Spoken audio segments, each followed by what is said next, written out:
Bonjour à tous et bienvenue dans cette vidéo. Nous allons explorer l'hyperlaxité articulaire, comprendre ce que c'est, apprendre à la prévenir et surtout à bien vivre avec au quotidien. Je suis directement concernée car je suis hyperlaxe moi-même. Et croyez-moi, être souple comme un chewing-gum n'est pas toujours un super pouvoir. Spoiler, mes articulations font la fête et c'est souvent moi qui trinque. Alors ce qu'il faut savoir, c'est que l'hyperlaxité ou l'hypermobilité, c'est pas si rare que ça. Selon les études, environ 10 à 20% des adultes seraient concernés. Et ça dépend de pas mal de choses. L'âge, le sexe et même la manière dont on mesure la souplesse. Mais souvent, ça passe complètement inaperçu, surtout quand il n'y a pas de douleur ou de blessure. Dans la plupart des cas, c'est génétique. Le collagène, cette protéine qui forme nos ligaments, est tout simplement plus élastique que la moyenne. Et là, petite précision importante, il y a une différence entre hyperlaxité et hypermobilité. L'hyperlaxité, c'est quand les ligaments eux-mêmes sont trop élastiques. C'est une propriété du tissu. L'hypermobilité, c'est ce qu'on observe, des articulations qui bougent trop au-delà de la normale. On peut donc être hyperlaxe sans forcément être hypermobile partout. Par exemple, si les muscles autour sont bien toniques.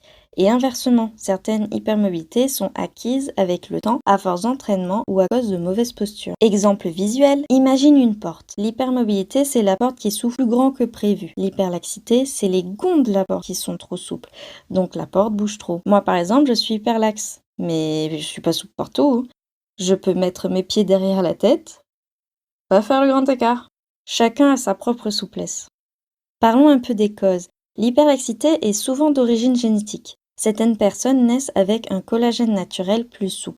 Mais elle peut aussi être liée à des maladies rares du tissu conjonctif comme le syndrome d'Ehlers dans l'os ou à des activités physiques très intenses comme la danse, la gymnastique ou le yoga.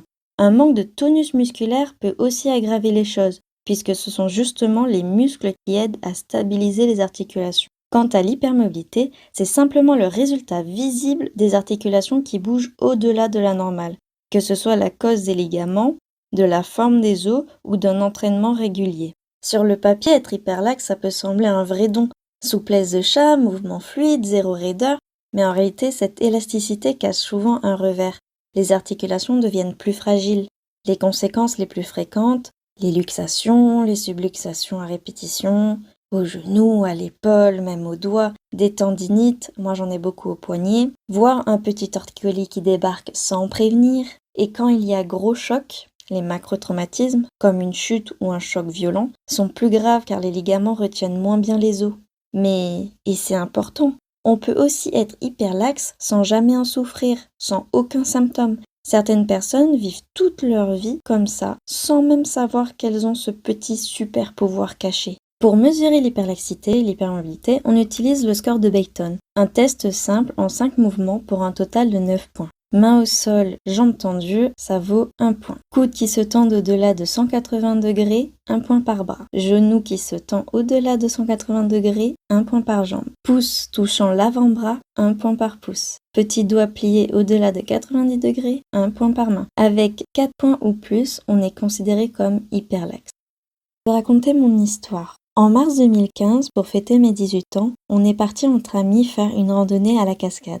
À un moment, j'ai glissé sur une pierre et en voulant m'éviter la chute, mon ami m'a attrapé par le bras. Sauf que le choc m'a fait tourner de l'œil et j'ai dû immobiliser mon bras pendant 2 semaines avant de reprendre mes activités. Je n'ai pas consulté de médecin et franchement, je le regrette aujourd'hui. À l'époque, je pratiquais beaucoup de sports, notamment le jiu-jitsu. Quelques mois plus tard, en septembre, une mauvaise prise lors d'un entraînement a provoqué une luxation de mon épaule. Je n'avais jamais connu une telle douleur. L'intervention des pompiers et du SAMU a été nécessaire. J'ai passé la nuit à l'hôpital, ressortant le lendemain avec une attelle. C'est chez le kiné-chirurgien que j'ai découvert que j'étais hyperlaxe. La rééducation a suivi chez le kiné. En septembre 2016, toujours à fond dans le sport, en pratiquant des sauts en hauteur, j'ai mal atterri. Cette nouvelle chute a entraîné une rupture des ligaments croisés antérieurs du genou droit. Après l'opération pour mon genou en décembre 2016 et la rééducation de 6 mois pour réapprendre à marcher, tout semblait aller mieux, même si j'ai passé toute mon année scolaire en béquille. J'ai passé enfin une rentrée 2017 sans problème physique. Toujours l'action dans le sport pour me renforcer. Cependant, en février 2018, en sortant mes chiens, j'ai tiré la laisse un peu trop fort et une nouvelle luxation de l'épaule est survenue avec une perte de connaissance plus grande. Mais mon réveil fut douloureux à chaque respiration. La douleur intense due au traumatisme, nécessitait l'intervention des pompiers et du SAMU, qui a conduit à une hospitalisation. J'avais même oublié ce couloir rempli de blessés et laissé là pendant des heures et des heures. Et encore une fois, j'ai dû porter une attelle et suivre des séances de kiné. Au fil des années, depuis 2019, j'ai développé des tendinites plus sévères que d'habitude aux 2 poignets. Et depuis 2022, j'ai ma hanche droite qui se déboîte, donc l'intervention d'un ostéopathe est nécessaire suite à ces subluxations de hanches à répétition. En 2023, une nouvelle luxation de l'épaule droite s'est produite juste en voulant me lever de mon lit. Aucun traumatisme donc. Et cette fois, j'ai pu la réajuster moi-même par hasard, évitant une nouvelle intervention des pompiers suivie de séances de kiné. Ainsi, cela fait désormais plus de 10 ans que je vis avec des subluxations régulières, des douleurs chroniques et une fragilité des articulations. Le manque de renforcement musculaire dû à un rythme de vie plus sédentaire a accentué ces problèmes. Vous pouvez l'imaginer, je suis en survigilance un peu tout le temps maintenant. Donc mon quotidien, je dois calculer chaque geste. Je ne peux plus porter de charges lourdes et si jamais on me tire le bras, ça me fait mal et bonjour le sto. Si je ne fais pas de sport doux, mes muscles ne tiennent plus mes articulations et je me blesse encore plus vite. Le côté un peu positif, c'est qu'après une opération, je récupère vite ma mobilité. Donc ça reste un petit cadeau. Et puis, j'ai cette souplesse. Elle a aussi du bon.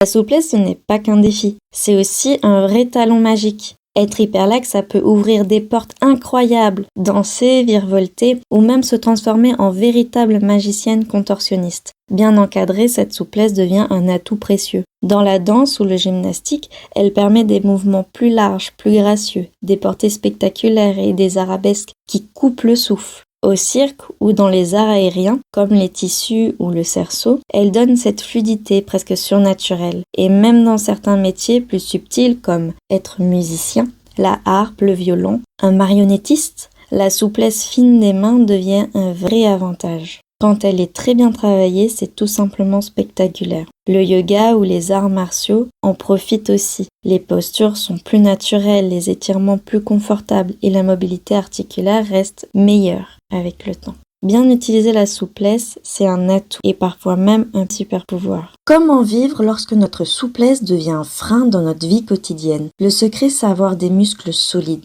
Et la clé, c'est le renforcement musculaire régulier. Activité douce, natation, pilates, gainage, échauffement avant tout effort, éviter les charges lourdes et les gestes brusques, et consulter un kiné ou un ostéo si la douleur persiste. Le but n'est pas d'être moins souple, mais plus stable. On peut vivre très bien avec l'hyperlaxité à condition d'être attentif à son corps et de muscler sa souplesse, pour compenser le manque de rigidité des ligaments. Si vous vous reconnaissez dans ce que j'ai écrit, parlez-en à un professionnel de santé. Être très souple, ça demande de la rigueur, de l'écoute et du renforcement. Et surtout, ne laissez personne minimiser vos douleurs. On peut vivre avec, mais il faut apprendre à jouer malin. N'hésitez pas à partager en commentaire vos expériences de chewing-gum humain, ça me ferait très plaisir de connaître votre histoire. Voilà tout ce que je voulais partager sur l'hyperlaxité articulaire. Merci d'avoir suivi cette vidéo. Prenez soin de vos articulations, bougez avec prudence et surtout écoutez votre corps. N'oubliez pas de liker, de vous abonner et de partager si cette vidéo vous a aidé ou juste si elle vous a donné envie de tester la souplesse de vos doigts. À bientôt et prenez soin de vos ligaments. À très vite pour une nouvelle aventure.